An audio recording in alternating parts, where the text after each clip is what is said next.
22 বছরের এক সাহসী ও কৌতূহলী তরুণ।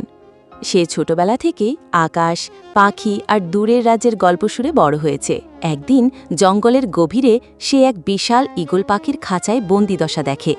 ঈগলটির চোখে ছিল বেদনা আর আকুতি। রায়হান ঈগলটিকে মুক্ত করে।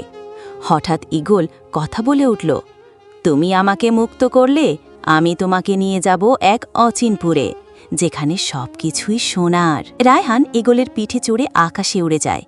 মেঘের গালিচা পেরিয়ে তারা পৌঁছে যায় এক জাদুকরি রাজ্যে, অচিনপুর। সেখানে সোনার গাছ, সোনার নদী, এমনকি পাখির পালকও সোনার। রাজ্যের মানুষরা ছিল খুবই দয়ালু। তারা জানালো এই রাজ্যে কেবল সেই মানুষ ঢুকতে পারে যার হৃদয় সোনার মতো পবিত্র। রায়হান সেখানে রাজকন্যার বন্ধু হয় আর তাকে তাদের জ্ঞান আর সততার গল্প শোনায়। রাজা খুশি হয়ে তাকে অচিনপুরের অভিভাবক বানায়। কিন্তু রায়হান জানত তার আসল রাজ্য পৃথিবী, তার মা বাবা, বন্ধু আর স্বপ্ন। তাই সে ঈগলের পিঠে চড়ে আবার ফিরে আসে নিজের দেশে। মনে করে সোনার চেয়েও দামি হলো এক সৎ হৃদয় আর সত্যিকারের ভালোবাসা।